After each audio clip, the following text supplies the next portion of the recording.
sesama manusia karena agama. Terima kasih Tuhan untuk Pancasila, anugerah dari surga bagi Indonesia. Berkati Pancasila, Tuhanku berkatilah.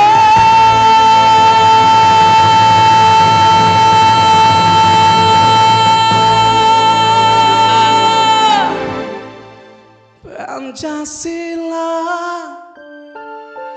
bagian dari ajaran agama.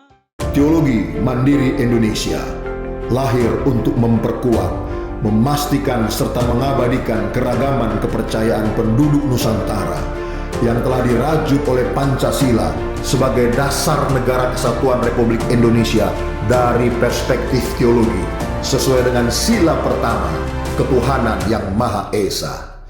Teologi Mandiri Indonesia lahir untuk menghadirkan pemikiran-pemikiran teologi yang mandiri sesuai dengan konteks negara kesatuan Republik Indonesia demi terwujudnya cita-cita kemerdekaan negara kesatuan Republik Indonesia yang tertulis dalam pembukaan Undang-Undang Dasar tahun 1945 pada alinea yang keempat. Teologi Mandiri Indonesia memandang bahwa Undang-Undang Dasar tahun 1945,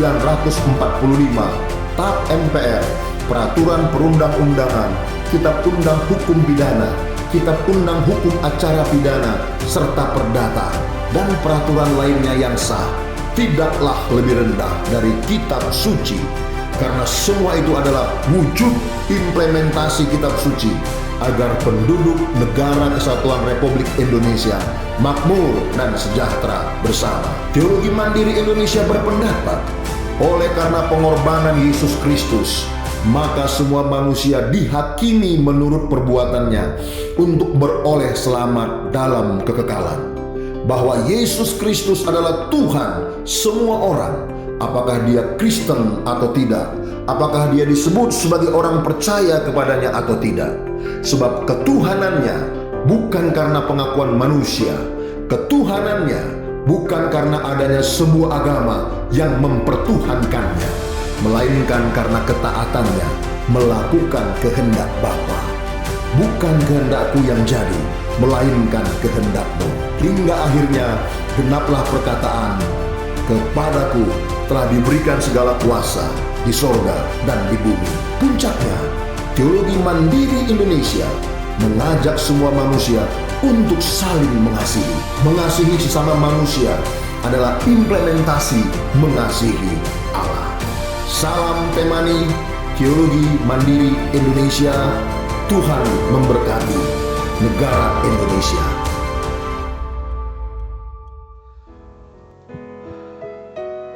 Kami memuji Engkau Tuhan yang telah memberikan Indonesia tempat kami lahir, kami sekolah, kami bekerja, kami mengabdi kepada Tuhan di bangsa ini. Haleluya.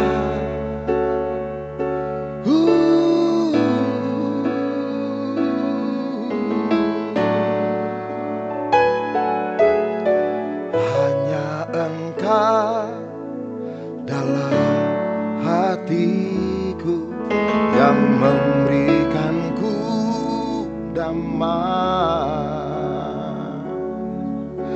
Tiada kasih yang ada di dunia seperti kasih yang Kau berikan.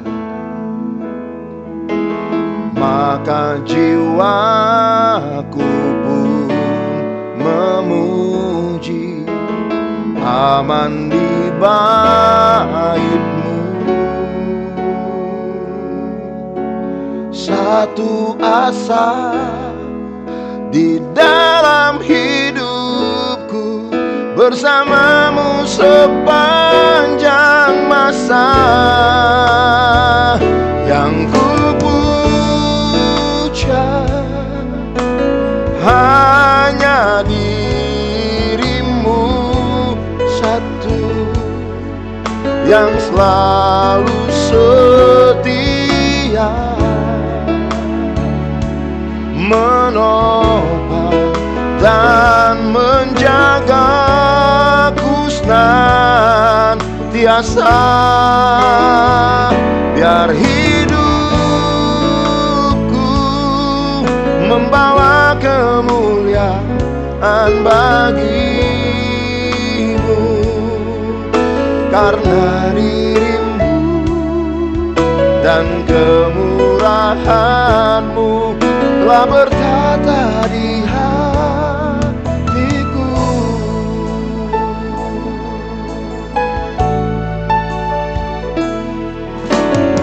Hanya Engkau dalam hatiku yang memberikanku damai.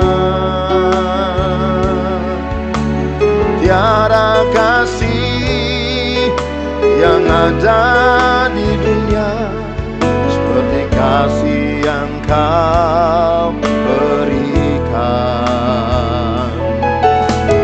Maka jiwaku memuji aman di bait-Mu.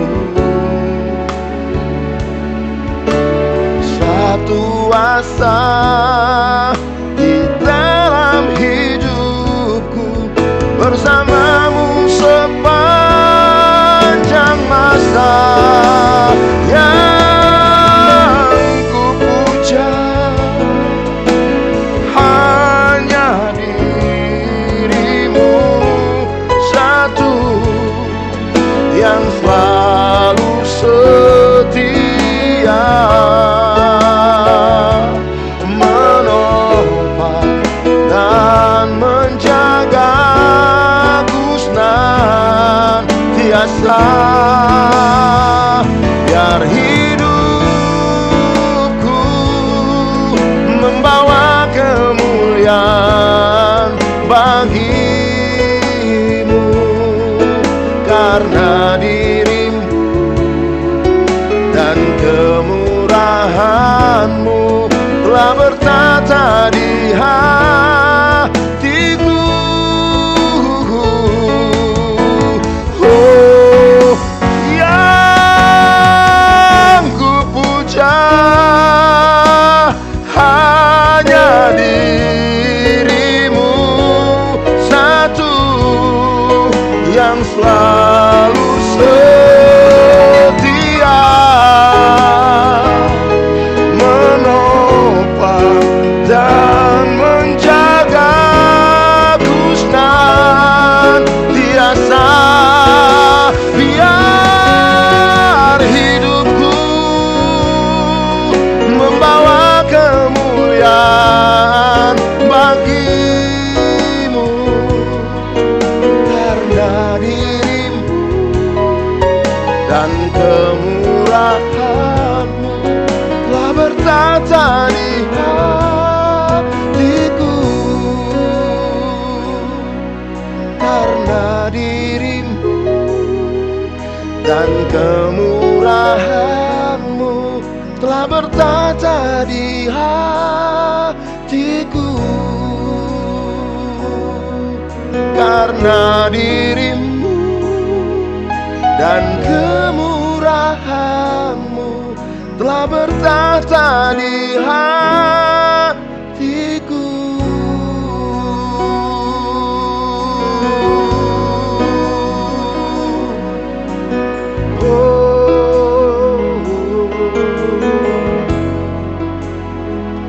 Terpujilah Tuhan Yesus, Allah kita yang setia dan menopang kehidupan kita. Agama dan politik.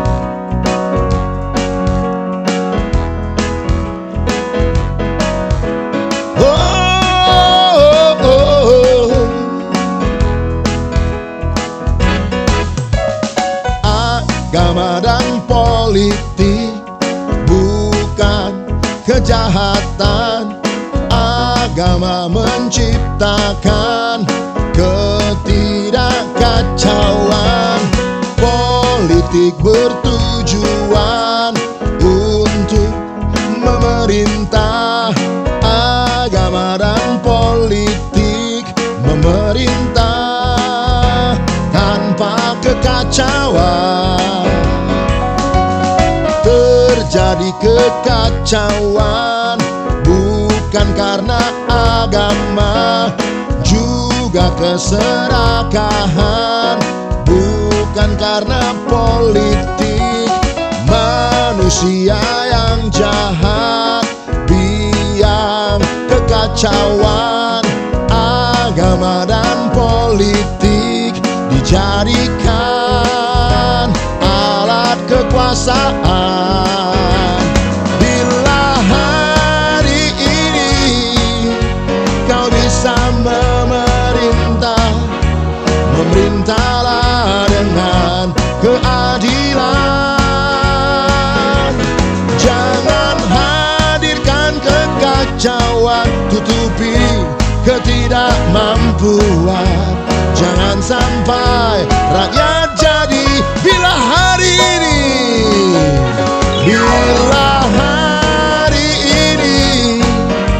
kau bisa memerintahlah dengan keadilan. Jangan hadirkan kekacauan, tutupi ketidakmampuan. Jangan sampai rakyat jadi korban. Marilah kita berpolitik dengan baik dan benar. Jangan bawa-bawa agama ke dalamnya. Itu akan membuat kekacauan. Agama dan politik bukan kejahatan. Agama menciptakan ketidakkacauan.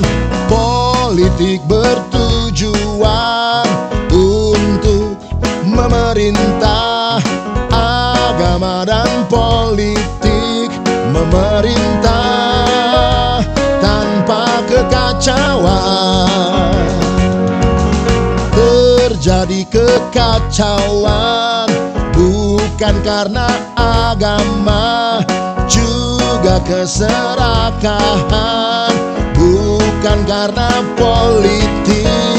Manusia yang jahat biang kekacauan. Agama dan politik dijadikan alat kekuasaan. Bila hari ini kau bisa memerintahlah dengan keadilan. Jangan hadirkan kekacauan, tutupi ketidakmampuan. Jangan sampai rakyat jadi korban. Salam damai Indonesia. Berjumpa kembali dalam program dan di channel Temani Teologi Mandiri Indonesia. Hari ini Selasa 19 Maret tahun 2024. Kita tahu bahwa besok tanggal 20 Maret tahun 2024, kalau tidak mengalami perubahan, maka KPU, Komisi Pemilihan Umum, akan mengumumkan hasil hitungan mereka secara manual dalam tahapan pemilihan pemilu yang telah berlangsung kemarin. Dan kita berharap segala sesuatu berjalan dengan baik, dan apapun hasil daripada keputusan pengumuman KPU tersebut, itulah yang terbaik bagi bangsa ini, ya. Kita boleh berpolemik, boleh melakukan segala macam asumsi, ya, semuanya itu, namun yang paling penting adalah kepentingan bangsa. Nah, Bapak Ibu, teman sebangsa setanah air, pada tanggal 14 Februari 2024 yang lalu, kita semua telah melaksanakan pemilihan umum di Negara Kesatuan Republik Indonesia. Kita sudah mencoblos orang-orang yang kita pilih. Nah, pada tanggal 14 kemarin, masyarakat Indonesia memilih presiden dan wakil presidennya, memilih anggota DPR RI-nya, memilih anggota DPD RI-nya, lalu memilih anggota DPRD RI provinsinya, lalu DPRD RI kabupaten maupun kota. Semua ini adalah pemimpin-pemimpin yang akan memimpin kita dalam masa periode yang sudah diatur oleh undang-undang.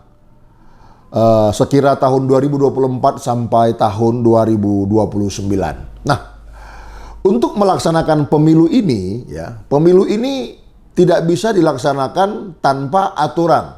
Ya, ada aturan yang sudah dibuat oleh legislatif sebagai salah satu kehadiran Allah di negara kesatuan Republik Indonesia. Bapak Ibu legislatif tersebut telah membuat aturan KPU dalam bentuk undang-undang, yakni nomor 7 tahun 2017 tentang pemilu. Segala sesuatu tentang pemilu, pelaksanaannya, prosesnya, mekanismenya, bila ada pelanggaran-pelanggaran, semua diatur dalam Undang-Undang nomor 7 tahun 2017 tersebut. Nah, untuk menyelenggarakan pemilu, ada 3 lembaga yang dibentuk oleh legislatif. Ada lembaga KPU, Komisi Pemilihan Umum, ada Bawaslu, Badan Pengawas Pemilu, dan ada DKPP, Dewan Kehormatan Penyelenggara Pemilu. Nah, ketiga lembaga ini memiliki wewenang sendiri-sendiri, dan hal itu diberikan oleh legislatif lewat Undang-Undang nomor 7 tahun 2017. Demikianlah kalau kita berbicara tentang pemilu, baik yang sudah berlangsung maupun nanti. Saya lupa, 27 atau 28 November 2024 kita akan melaksanakan pemilu serentak lagi untuk memilih gubernur, wali kota, dan bupati. Nah, kalau kita melihat siapa saja sih yang menjadi peserta pemilu dalam setiap pemilu. Nah, dalam hal ini sudah ada verifikasi, sudah diatur ya. Nah, peserta pemilu adalah partai-partai politik. Ya, partai-partai politik yang mendaftar di KPU. Lalu dari partai-partai politik ini menyajikan kader-kadernya yang terbaik untuk dipilih. Siapa lagi peserta pemilu? Ya, pribadi-pribadi. Dia adalah kader-kader daripada partai politik tersebut dan seluruh masyarakat Indonesia. Artinya, seluruh komponen bangsa terlibat dalam pemilu ini. Itulah sebabnya disebut pesta demokrasi seluruh rakyat Indonesia. Nah, oleh karena itu, kader-kader harus mempersiapkan kader yang terbaik untuk dipilih. Dan masyarakat sebagai pemilih diharapkan memilih dengan baik, memilih dengan cermat. Jangan memilih pakai istilah wani piro. Jangan memilih menggunakan istilah serangan fajar atau apalah ya. Saya tidak tahu karena saya tidak punya bukti ya. Saya tidak punya bukti apakah ada serangan fajar, apakah ada pemberian uang, saya tidak tahu. Tapi apabila itu ada, sampai kapan ya suara kita dibeli? Sampai kapan kita memilih berdasarkan serangan fajar atau amplop-amplop itu? Sampai kapan kita menjadi pribadi yang utuh, menjadi diri kita sendiri? Kita melakukan sesuatu berdasarkan akal sehat kita dan nurani kita, bukan berdasarkan faktor eksternal, tapi faktor internal kita. Nah, kalau kita bicara partai politik, sebagaimana ada undang-undang tentang pemilu, ada juga undang-undang tentang partai politik ya. Partai politik dibentuk berdasarkan Undang-Undang nomor 2 tahun 2011. Jadi saya sangat tidak setuju kalau ada yang mengatakan bahwa partai politik itu kotor. Saya orang yang pertama tidak setuju. Sebab tidak ada sesuatu yang dibentuk undang-undang, keberadaannya dibentuk oleh undang-undang untuk tujuan yang kotor, untuk tujuan yang tidak baik, itu tidak ada. Jadi parpol itu baik, parpol itu benar karena mempersiapkan kader-kadernya untuk dipilih menjadi pemimpin dari tingkat nasional sampai tingkat daerah. Jadi tidak benar kalau parpol itu adalah kotor. Persoalan ada oknum-oknumnya, itu bukan parpolnya, itu bukan undang-undangnya. Nah, Bapak Ibu teman sebangsa setanah air, Kalau kita berbicara NKRI, Negara Kesatuan Republik Indonesia, negara ini dikenal sebagai negara yang beragama. Ada 5 agama besar yang diakui: Kristen, Katolik, Protestan, Islam, Hindu, Buddha, aliran kepercayaan, dan segala macam. Jadi mayoritas penduduk Negara Kesatuan Republik Indonesia telah memiliki agama. Karena telah memiliki agama, telah diajarkan ajaran dari agama-agamanya masing-masing, tentu sesuai dengan yang telah dianut. Dan kita tahu bahwa tujuan orang beragama itu supaya hidupnya baik, tertib, teratur, sesuai dengan kata agama. Tidak gama kacau. Artinya orang-orang yang beragama diajar oleh agamanya lewat kitab sucinya untuk tidak menghadirkan kekacauan. Nah, kita melihat perangkat dari pemilu tersebut. Siapa saja ya. Tadi saya batasi dengan partai politik, kader, dan masyarakat yang memilih. Sekarang saya akan jabarkan lebih luas lagi ya. Tentang warga negara Indonesia itu memiliki agama. Anggota KPU, anggota Bawaslu, anggota DKPP, kader-kader dari partai politik yang akan dipilih, masyarakat pemilih, dan hakim Mahkamah Konstitusi. Nah, keseluruhan orang atau pribadi-pribadi dalam lembaga-lembaga yang saya sebut ini juga termasuk masyarakat. Nah, seluruh pejabat-pejabat di dalam lembaga yang saya sebut tadi, semua itu orang-orang yang beragama. Ya, mengaku percaya kepada Tuhan Yang Maha Esa. Bahkan kalau kita menonton di televisi kehadiran mereka ketika melakukan wawancara, atau diskusi, atau debat, atau hakim yang memberikan putusan, mereka selalu membawa-bawa nama Tuhan. Jadi itu artinya pejabat-pejabat tersebut adalah pribadi-pribadi yang beragama sesuai dengan agama yang dia anut. Dan saya sudah menjelaskan bahwa agama tidak menghadirkan kekacauan. Tujuannya untuk menghadirkan kebaikan, kerukunan, dan ketertiban. Ya. Lalu dalam pemilu, setiap kali pemilu ada lembaga-lembaga survei, ya, lembaga-lembaga survei yang melakukan quick count. Ya. Nah, pribadi-pribadi ya personal dalam lembaga-lembaga survei yang melakukan hitung cepat atau quick count itu adalah juga pribadi-pribadi yang beragama, yang mana tujuannya menghadirkan kebaikan, kerukunan, kedamaian, tidak kekacauan. Nah, kita tahu bahwa quick count adalah proses pelaksanaan hitung cepat dari setiap pemilu. Sudah berlangsung beberapa kali pemilu di NKRI, baik untuk memilih presiden, bupati, wali kota, gubernur, ya. Lembaga-lembaga quick count ini, lembaga-lembaga survei yang melakukan quick count ini telah melaksanakan tugasnya. Nah, pada Pilpres 14 Februari 2024 yang lalu, ya, lembaga-lembaga survei tersebut telah mengumumkan hasil hitung cepat mereka, siapa yang menjadi pemenang dalam kontestasi Pilpres kemarin. Ya, kita tahu paslon berapa yang diumumkan oleh lembaga-lembaga survei versi hitung cepat siapa yang menang. Nah, namun begini, negara tidak menunjuk bahwa lembaga survei atau dengan quick count-nya sebagai pengumuman resmi dari pemenang kontestasi pemilihan. Bukan lembaga survei, bukan quick count, tetapi Komisi Pemilihan Umum. Mereka lah yang akan mengumumkan secara resmi siapa sih pemenang dalam kontestasi pemilu 14 Februari 2024 yang lalu. Dan bila tidak ada perubahan, maka besok 20 Maret kita akan mendengarkan hasil hitungan manual daripada KPU dan yang akan mereka umumkan, ya.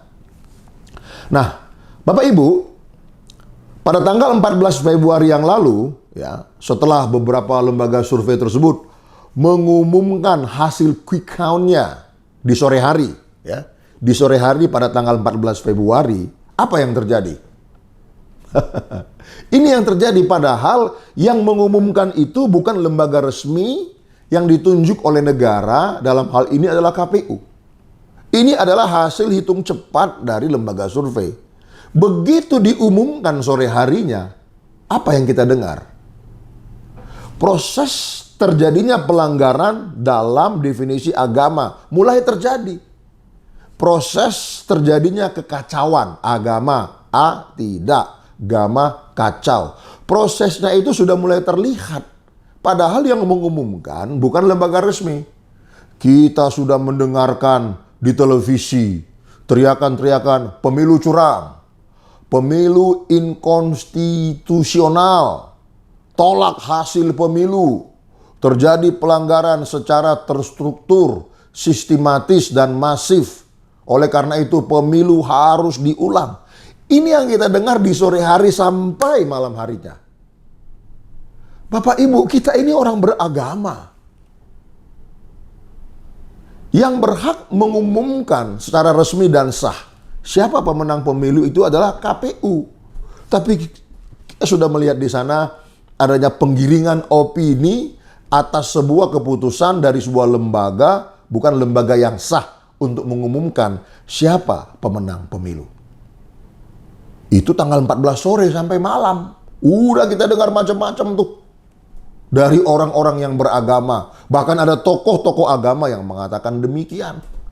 Lantas beberapa hari kemudian kita menyaksikan di jalan-jalan protokoler di kota Jakarta, juga di wilayah-wilayah lain. Apa yang terjadi? Dipenuhi dengan aksi-aksi demonstrasi yang mengatakan tolak hasil pemilu. Pemilu ini curang, inkonstitusional, dan segala macam. Yang hadir di sana semua orang-orang beragama, orang-orang yang beribadah, orang-orang yang menyerukan dan memanggil nama Tuhan. Dari kelompok masyarakat yang beragama tersebut juga ada kalangan akademis, pakar-pakar hukum. Mereka meneriakkan terjadi pemilu curang, terjadi kecurangan dan segala macam. Pemilu harus diulang. Kok bisa ya? Jangankan pakar hukum, seharusnya masyarakat biasa saja tidak boleh. Sebab apa? Pengumuman resmi dari lembaga resmi belum diumumkan. Nah, bagaimana ada yang menyebut dirinya pakar hukum? Kan kita bicara hukum itu asasnya kepastian, keadilan. Lawang belum ada pengumuman resmi kok. Kok bisa? Ini yang menjadi keanehan menurut saya pribadi, ya. Lembaga resmi belum mengumumkan, tetapi kita sudah meneriakkan pemilu curang, dan pemilu curang. Inilah yang terjadi. Kalau demikian, satu, di mana fungsi ilmu, teori hukum yang kita pelajari? Kenapa? Kita sudah menghakimi tanpa ada bukti. Itu yang pertama. Kita sudah menghakimi tanpa ada bukti. Bukti bagaimana? Lawang keputusan siapa yang menang saja belum diumumkan kok. Yang kedua, di mana fungsi agama? Ajaran-ajaran agama yang sering kita dengar lewat ceramah-ceramah di rumah-rumah ibadah kita. Di mana fungsinya? Apakah ini berfungsi mengatur kehidupan kita sebagai manusia makhluk beragama? Lalu yang ketiga, untuk apa Tuhan kita serukan, kita panggil? Namanya kita sebutkan setiap hari. Bahkan kita bawa dalam doa. Nama Tuhan itu kita sebutkan dalam lagu-lagu kita. Tetapi perbuatan kita melanggar perintahnya. Karena apa? Kita sudah melakukan sebuah proses, akan terjadinya sebuah kekacauan yang bertentangan dengan arti agama. Tidak, agama kacau. Beragama tidak kacau.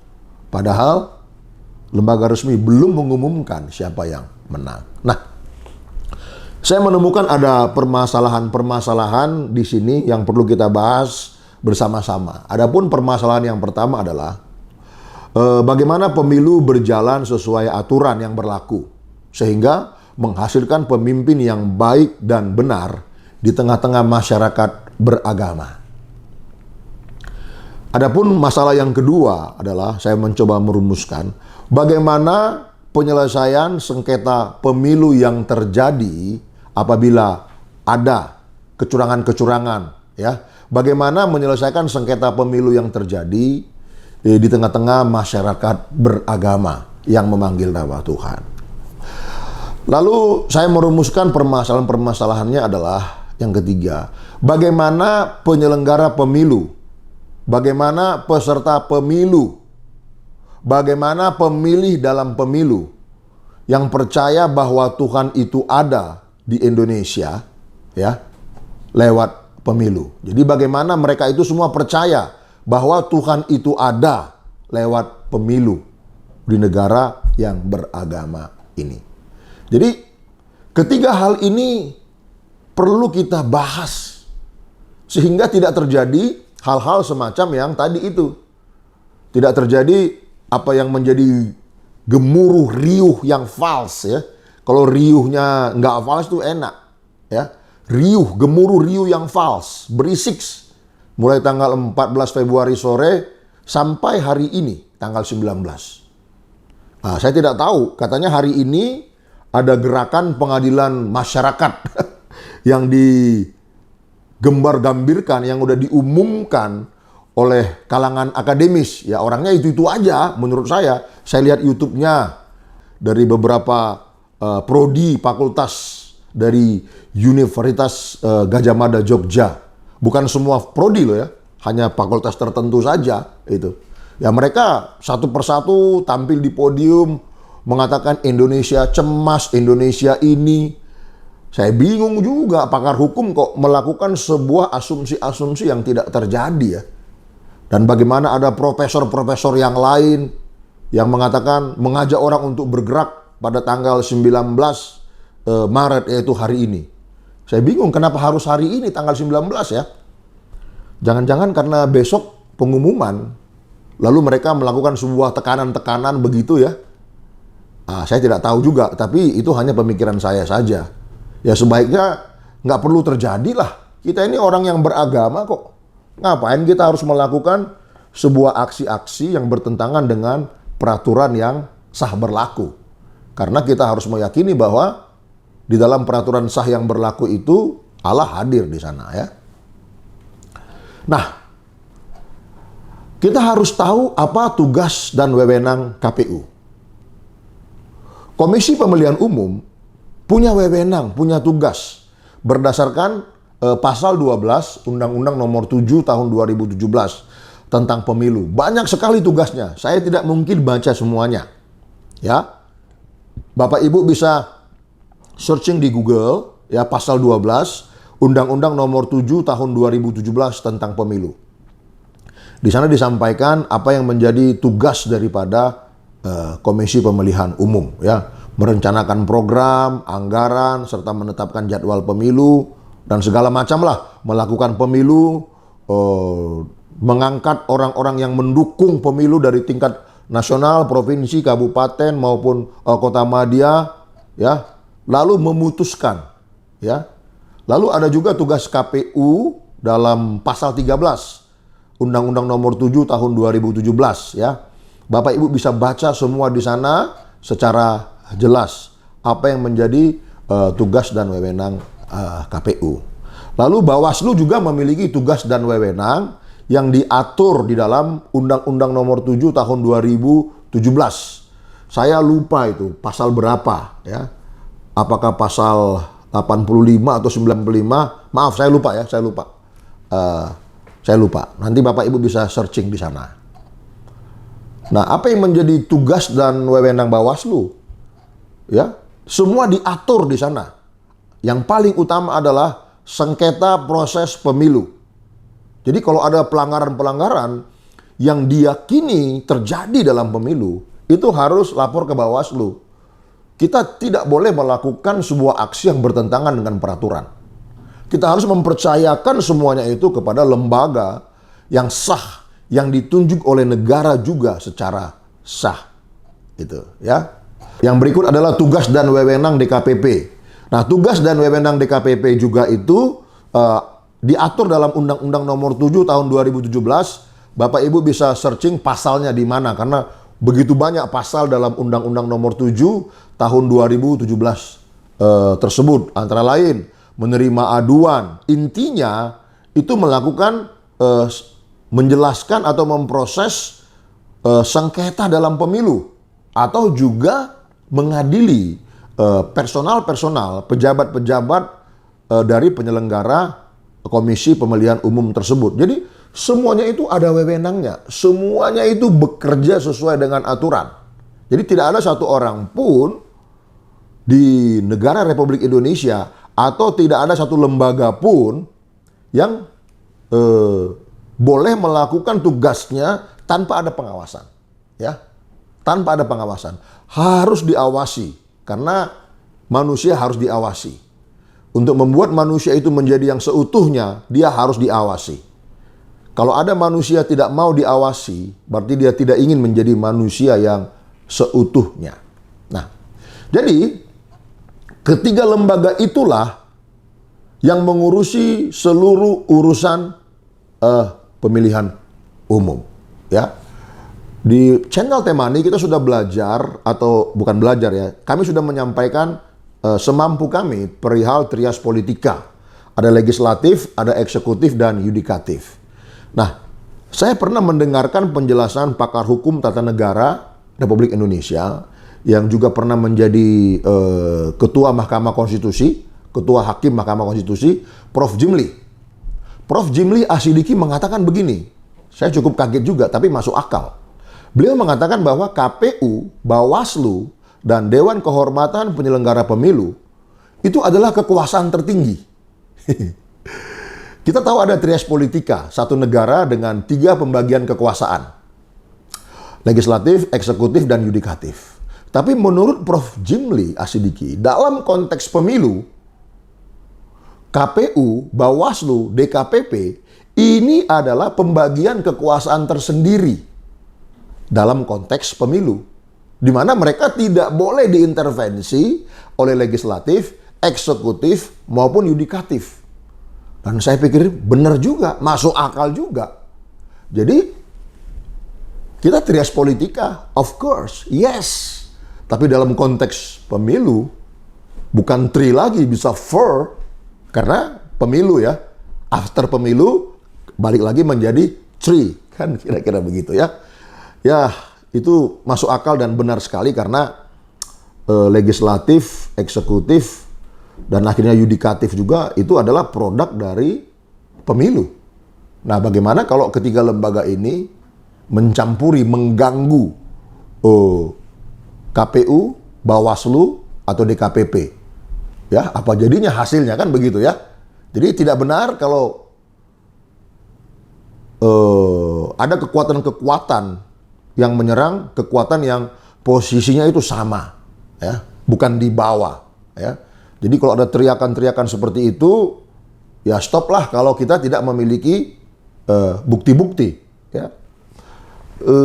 Itu yang bisa saya sampaikan. Nah, yang berikut, kita akan masuk kepada penjelasan lanjutan dari tema ini. Implementasi keputusan Komisi Pemilihan Umum itu sama dengan keputusan Tuhan. Bagaimana kita memahami implementasinya di negara kesatuan Republik Indonesia, negara yang beragama, negara yang menyerukan dan memanggil nama Tuhan, tetapi Tuhan yang kita percaya dan kita panggil, dia tidak pernah hadir secara langsung mengurusi ketatanegaraan ini. Dalam konteks Kristen, ya, Allah yang kami sembah dalam nama Tuhan Yesus Kristus, dia tidak pernah hadir secara langsung mengurusi ketatanegaraan di negara kesatuan Republik Indonesia. Saya tidak tahu dalam konteks agama lain, saya tidak mau masuk karena saya tidak paham dan tidak mengerti. Tapi dalam konteks Kristen, Yesus Kristus tidak pernah berbicara secara langsung kepada presiden atau kepada pejabat-pejabat lain yang beragama Kristen untuk mengurusi ketatanegaraan. Tidak pernah. Nah, oleh karena itu, bagaimana kita memahami implementasi keputusan KPU itu sama dengan keputusan Tuhan dalam konteks pemilu, mengangkat pemimpin-pemimpin. Nah, Bapak Ibu teman saudara sebangsa setanah air, Tuhan atau Tuhan Allah itu sosok pribadi yang menciptakan langit dan bumi. Dalam konteks keberagamaan di NKRI, Tuhan itu tidak pernah mengatur ketatanegaraan, berbicara secara langsung, ya, seperti dia mengurusi ketatanegaraan bangsa Israel perjanjian lama dahulu. Ini saya bicara konteks Kristen ya Bapak Ibu, dan acuan saya adalah Alkitab.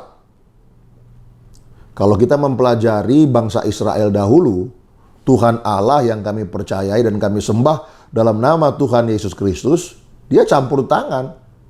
Dia ikut mengurusi ketatanegaraan bangsa Israel perjanjian lama dahulu. Nah, hari ini saya mengetahui, saya menyadari dia tidak mengurusi ketatanegaraan Negara Kesatuan Republik Indonesia secara langsung dalam hal mengangkat pemimpin, memberhentikan pemimpin. Tidak, ya. Namanya kita sebut, kita mempercayai dia, ya lewat iman lah. Kita diajar beriman untuk mempercayai Tuhan yang sebetulnya tidak pernah hadir di NKRI.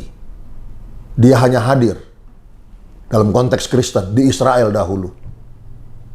Apakah kita harus paksakan bagaimana kehadirannya di Israel dahulu sama dengan kehadirannya di Indonesia? Apakah harus kita paksakan situasinya, kondisinya, keadaannya? Bukankah itu berbeda sekali? Jadi sebagai orang beragama, walaupun Kristen itu harus diakui latar belakangnya itu dari Yahudi, dari bangsa Israel sana, ya kita harus membuat perbedaan atau pembedaan. Tuhannya sama, yes. Tapi situasi, kondisi, politik, budaya, ekonomi, adat istiadatnya itu berbeda. Jangan sampai adat istiadat, kondisi, politik, ekonomi, budaya di NKRI diberangus semua oleh bangsa Israel, yang mana kita tahu lewat catatan Alkitab, Allah itu hadir secara langsung di sana, ya. Nah, dalam konteks Alkitab, ya, Tuhan Allah yang kami sembah dalam nama Tuhan Yesus Kristus, dialah pribadi yang pertama sekali membentuk sebuah bangsa. Dalam hal ini bangsa Israel, ya. Pembentukannya itu melalui panggilan Abraham, di mana Allah memanggil Abraham dalam Kejadian pasal 12, ya. Lalu Abraham memiliki keturunan Ishak, Ishak memiliki keturunan Yakub. Nah, Yakub memiliki 12 anak yang pada akhirnya menjadi suku bangsa daripada bangsa Israel. Jadi Allah itu sendiri yang membentuk bangsa Israel lewat nenek moyang mereka, Abraham, Ishak, dan Yakub. Tentu ada tujuan mengapa Allah memilih bangsa Israel, ya. Bangsa Israel dipilih untuk menggenapi rencana sorga. Apa itu rencana sorga? Rencana sorga itu tercatat dalam Kejadian pasal 3 ayat 15. Ya, kita tahu bahwa dalam Kejadian 3 ayat 1 sampai 7 itu adalah dosa pertama sekali yang dilakukan oleh nenek moyang seluruh manusia yang mengaku dia keturunan Adam dan Hawa. Nah, paskah ayat 7 terjadi dialog antara Allah dengan nenek moyang kita, Adam dan Hawa tersebut. Lalu masuk ayat 15.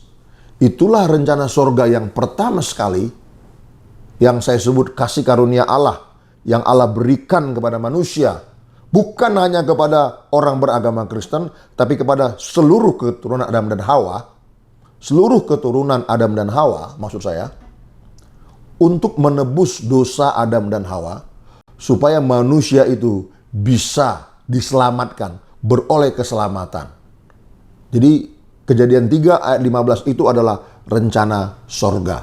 Jadi tujuan Allah membentuk bangsa Israel untuk menggenapi Kejadian 3 ayat 15 tersebut.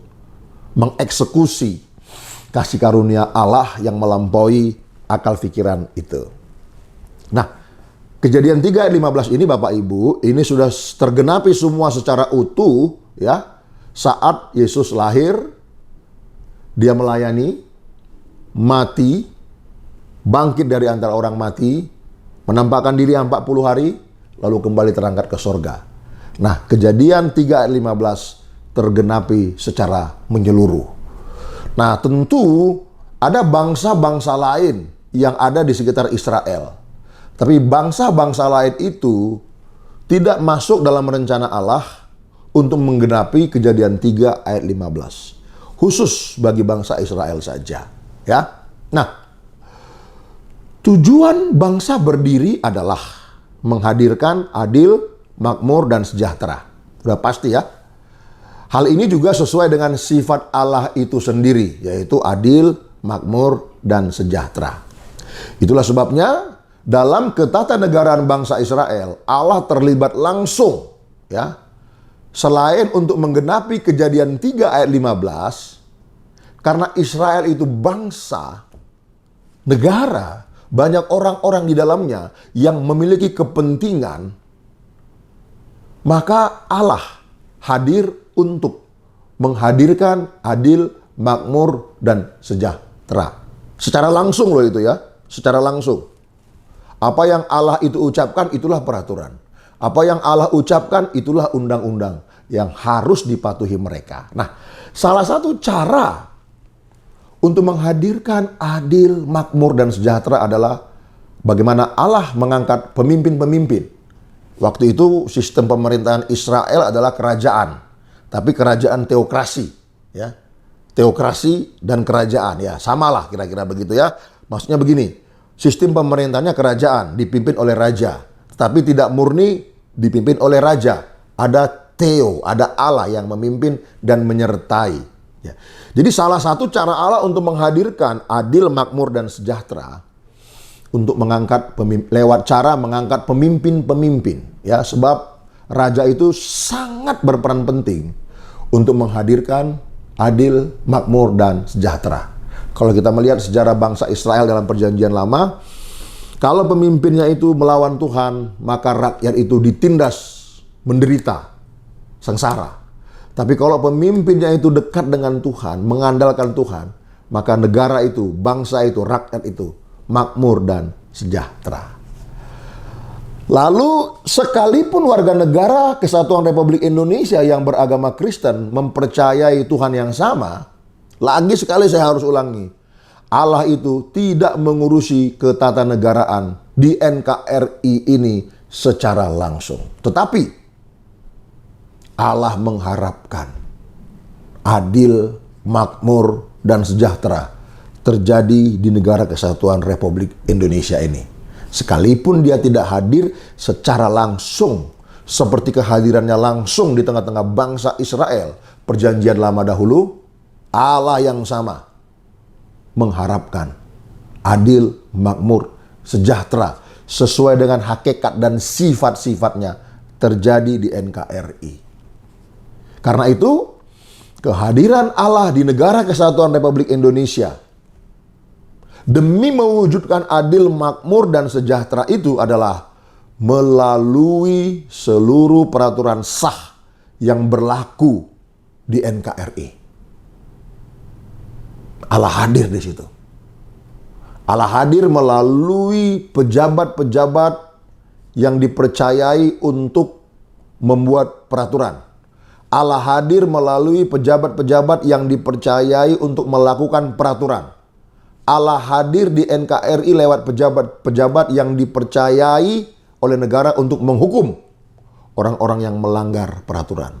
Melanggar peraturan sama dengan melanggar perintah Tuhan. Nah, sekarang kita masuk kepada penjelasan bagaimana suara Allah di negara Kesatuan Republik Indonesia dalam menghasilkan pemimpin yang baik dan benar melalui pemilu. Nah, kalau dalam konteks bangsa Israel dulu, ya Allah yang menunjuk, Allah yang memilih.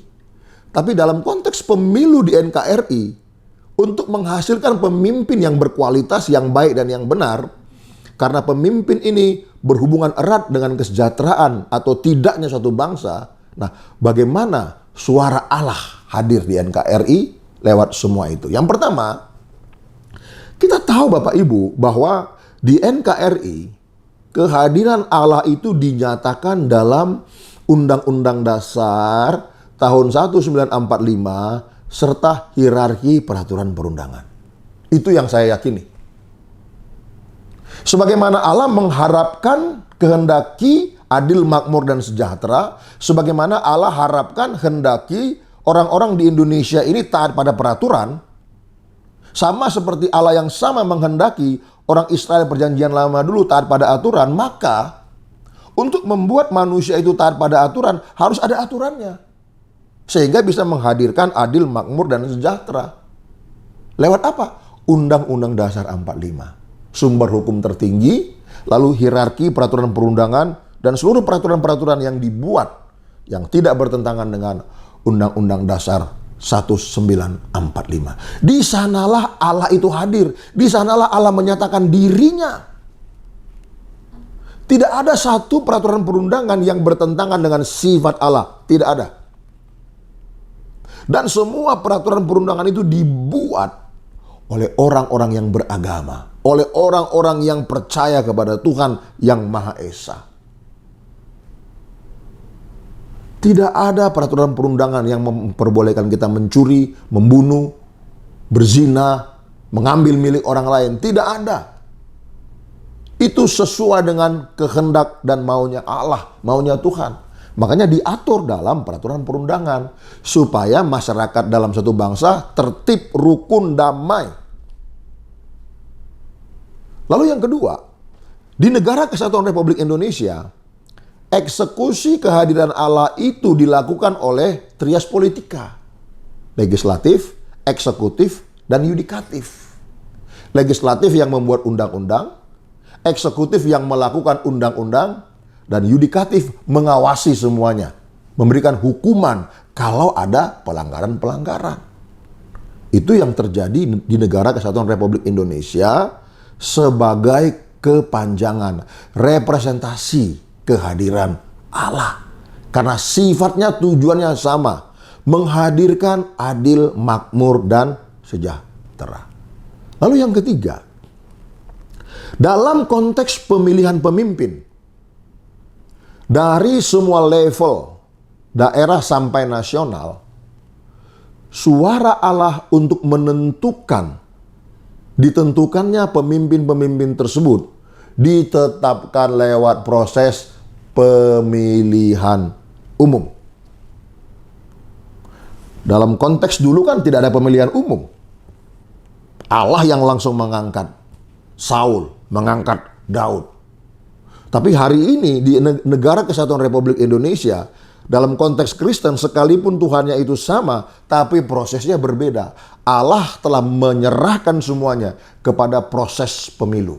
Nah, bagaimana nanti keputusan KPU, keputusan Bawaslu, keputusan Dewan Kehormatan Penyelenggara Pemilu, dan keputusan Mahkamah Konstitusi, keputusan itulah representasi keputusan Allah yang harus diterima oleh seluruh masyarakat Indonesia bahwa telah terpilih pemimpin baru dalam tingkat nasional dan dalam tingkat daerah. Di sanalah Allah menyatakan dirinya. Nah, karena itu kita sebagai orang yang beragama harus sadar betul hal ini. Kita tidak boleh menciptakan dalil-dalil baru berdasarkan situasi, kondisi, keadaan bangsa Israel perjanjian lama dahulu. Itu beda. Itu beda. Tuhannya sama, oke. Tapi situasi, kondisi, keadaan itu sungguh amat sangat berbeda. Jadi di sanalah suara Allah dinyatakan ya dalam hal memilih pemimpin di NKRI lewat proses pemilu. Lalu yang kedua, bagaimana suara Allah di negara Kesatuan Republik Indonesia dalam menyelesaikan sengketa pemilu? Begini, Allah tidak mungkin salah. Oke, benar itu. Lalu yang kedua, peraturan-peraturan yang sah itu tidak mungkin salah. Itu tidak mungkin salah. Kalau kita mengatakan, Pak, peraturan itu kan yang buat manusia, bukan firman Tuhan. Jangan samakan dong firman Tuhan dengan peraturan yang dibuat manusia. Kok Bapak mengatakan bahwa peraturan-peraturan atau undang-undang itu tidak mungkin salah? Begini Bapak Ibu, tidak ada undang-undang yang bertujuan membolehkan melakukan sesuatu yang jahat, yang melanggar norma. Tidak ada. Itulah alasan saya mengatakan bahwa peraturan itu pun tidak mungkin salah. Tapi peraturan mungkin mengalami perubahan sesuai dengan kebutuhan masyarakat yang semakin banyak, yang semakin majemuk dan beraneka. Itu harus kita akui. Karena apa? Peraturan itu mengikuti perkembangan zaman, perkembangan kebutuhan manusia. Tapi ketika peraturan itu masih berlaku seperti itu harus kita pandang tidak mungkin salah. Dan harus kita patuhi peraturan itu. Lalu yang ketiga, oknumnya yang mungkin salah. Peraturannya nggak mungkin salah. Oknumnya mungkin. Karena apa? Tergiur hengki-pengki. Tergiur jigi-jigi bum-bum olala bum-bum. Tergiur untuk memperkaya diri secara haram. Nah, oknumnya. Tetapi peraturannya tidak. Nah, oleh karena itu, ketika terjadi silang sengketa dalam konteks pemilihan umum, ada jalur yang diatur negara untuk menyelesaikannya. Apa itu? Yang pertama, Komisi Pemilihan Umum memiliki peraturan yang dibuat dengan baik. Dalam hal ini, saya sudah sampaikan bahwa peraturan itu mewakili suara Tuhan. Namun personal KPU bukanlah Tuhan yang tidak bisa salah. Personal Bawaslu bukanlah Tuhan yang tidak bisa salah. Personal DKPP bukanlah Tuhan yang tidak bisa salah. Semua bisa salah. Peraturannya tidak salah, tapi oknumnya bisa salah. Kesalahan itu ada dua. Satu, disengaja untuk memperkaya diri secara haram. Yang kedua, memang tidak disengaja oleh karena faktor-faktor di luar kemampuan personal itu. Ya. Lalu yang kedua, bila ada peserta pemilu yang dirugikan seperti yang diatur dalam undang-undang pemilu, ya, dirugikan tapi sesuai dengan yang diatur lewat undang-undang pemilu. Jadi ada kerugian yang bisa terjadi, tapi kerugian itu diatur. Bukan kerugian yang dibuat-buat tanpa aturan. Jadi kerugian itu pun diatur. Udah dibuat semua secara cermat oleh legislatif. Lalu ada orang yang mengaku dirugikan, tapi ketika kita track, kita selidiki kerugian yang tidak masuk dalam yang diatur dalam pemilu. Nah, ketika ada hal semacam itu terjadi, lakukan gugatan ke Bawaslu, ke DKPP, dan bisa berujung kepada Mahkamah Konstitusi. Itu. Dan tentu setelah ada hasil keputusan lembaga resmi, dalam hal ini KPU. Ini belum ada keputusan kok udah kita bilang curang, tidak adil. Emang yang menang siapa?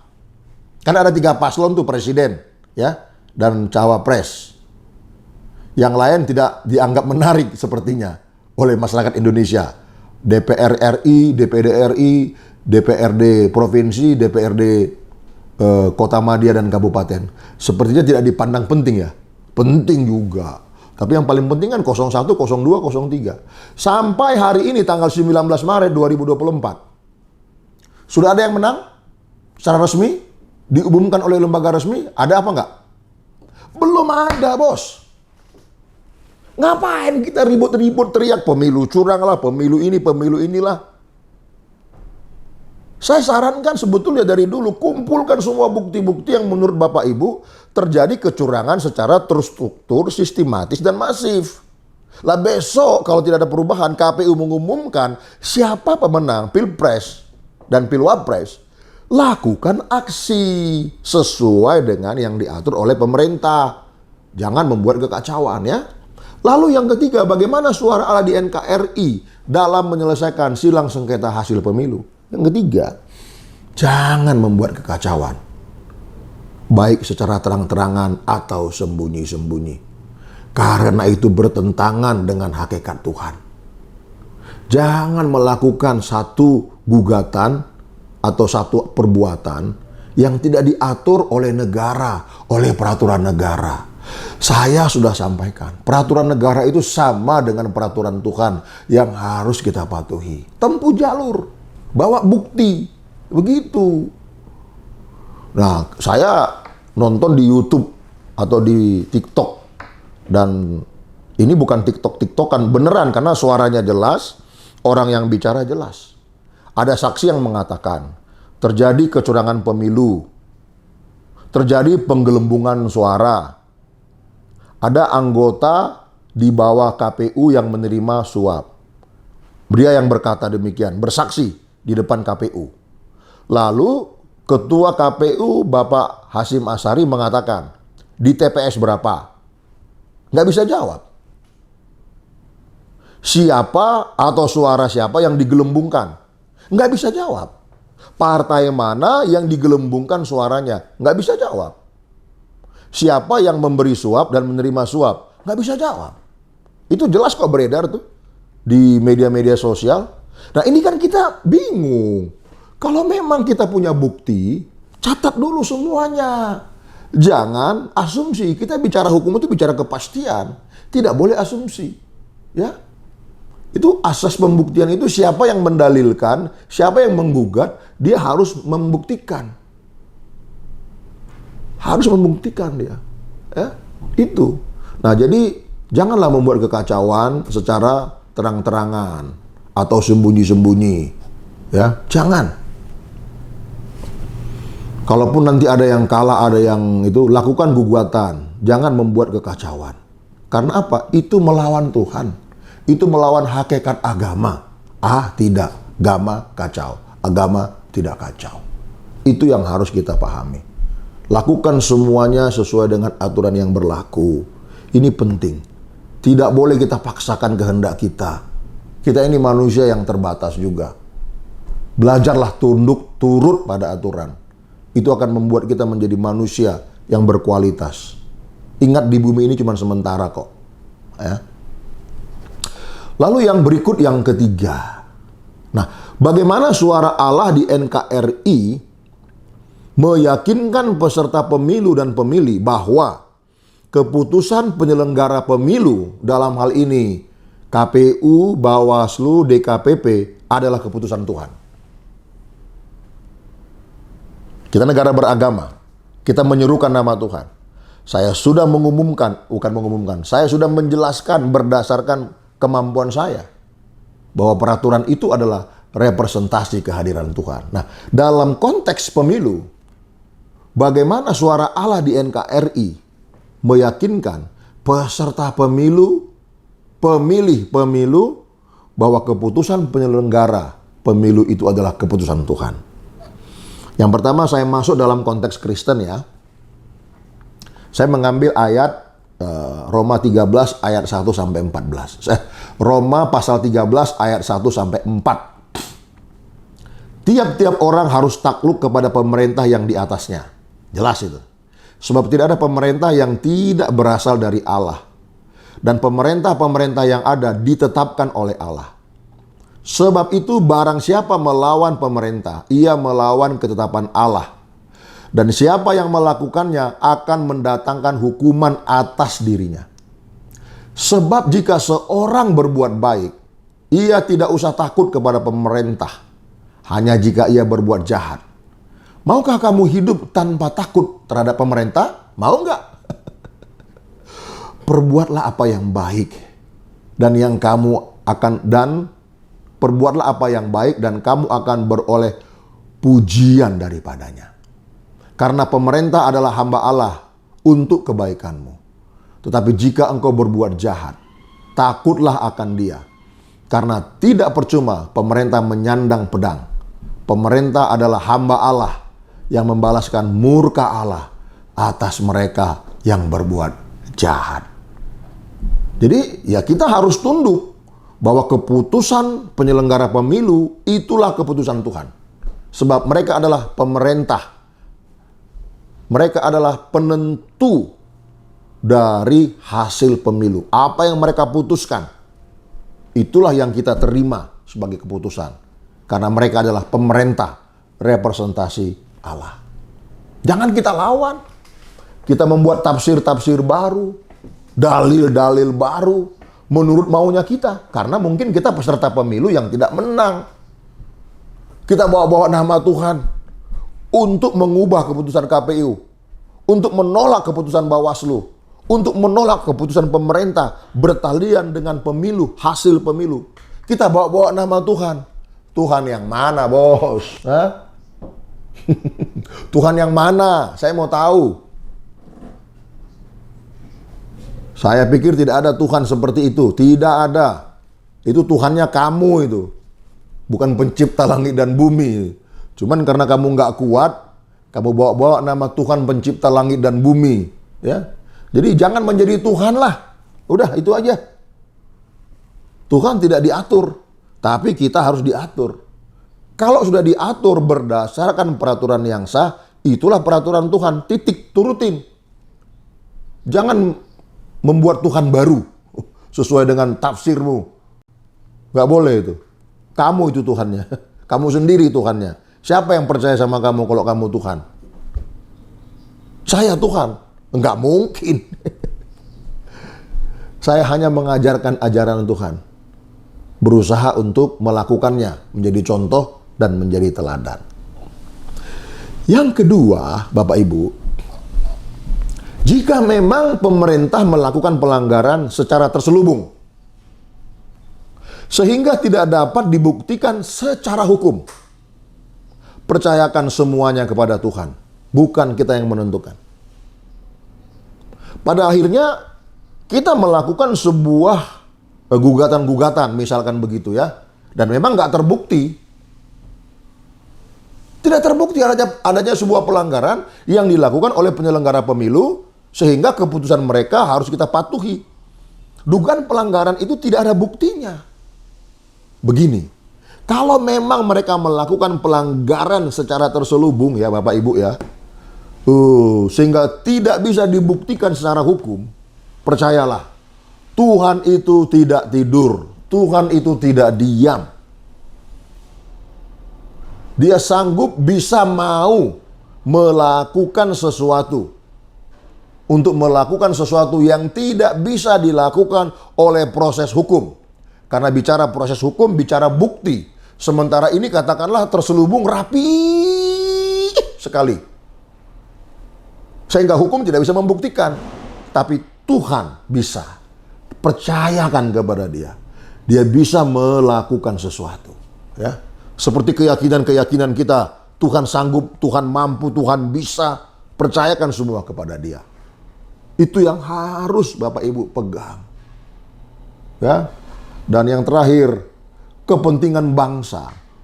Itu jauh lebih penting daripada kepentingan kelompok dan golongan. Ya, kepentingan bangsa ini jauh lebih penting daripada kepentingan kelompok kita, golongan kita, ya. Jauh lebih penting. Karena itu kita harus sadar betul. Kita harus patuh dan taat kepada seluruh peraturan yang berlaku. Ya, besok KPU akan mengumumkan. Ya, kalau Bapak Ibu merasa ada bukti-bukti kecurangan, laporkan ke Bawaslu atau ke Mahkamah Konstitusi. Begitu mereka mengeluarkan putusan, ya sudah, kita terima saja.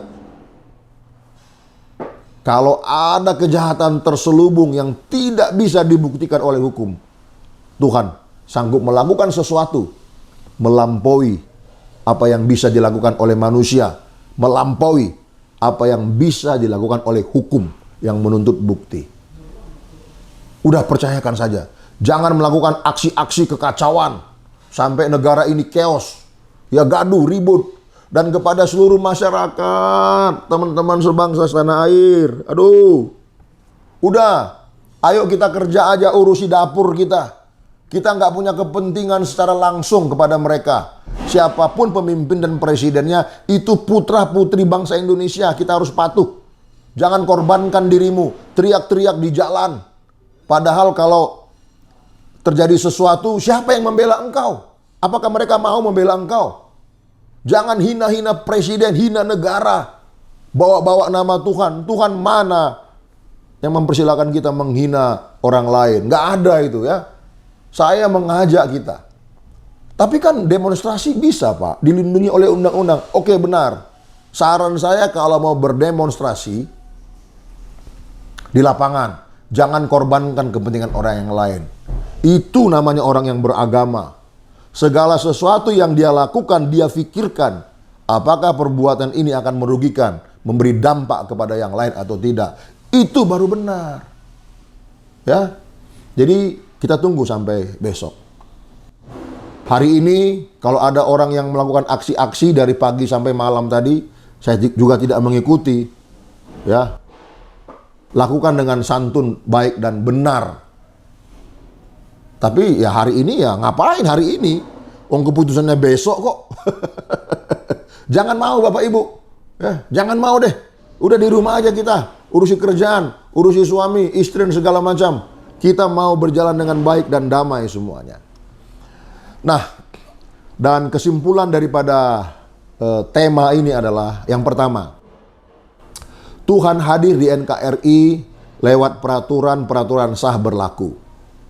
Dalam konteks pemilu, suara Tuhan diwakilkan oleh keputusan Komisi Pemilihan Umum. Yang kedua,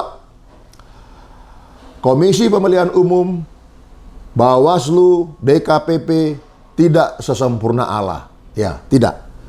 Tetapi merekalah pilihan Tuhan lewat peraturan yang kita buat bersama-sama. Dalam hal ini wakil rakyat legislatif untuk menyelenggarakan pemilu dalam hal memilih dan mengangkat serta menetapkan pemimpin bangsa yang baik dan yang benar. Dan yang ketiga, melawan keputusan KPU, Bawaslu, DKPP, dan Mahkamah Konstitusi secara tidak diatur dalam peraturan perundangan yang sah, sama dengan melawan Tuhan yang kita percayai. Dan yang keempat, yang terakhir, jangan percaya kepada tokoh-tokoh agama yang menafsir kitab suci. Ya, jangan percaya kepada tokoh-tokoh agama yang menafsir kitab suci, yang mana hasil tafsirnya itu melawan peraturan perundangan yang sah. Nggak ada itu. Bukan Tuhan yang benar itu yang dia sebut. Tuhannya adalah dirinya sendiri. Karena mungkin dia ya tidak mencapai apa yang dia inginkan. Dan saya berharap masyarakat Indonesia jangan ada yang mau menjadi korban. Ya, kita harus bebas merdeka. Seluruh keputusan kita bukan karena dipengaruhi oleh orang-orang yang lain, tapi dipengaruhi oleh hati nurani serta peraturan yang sah.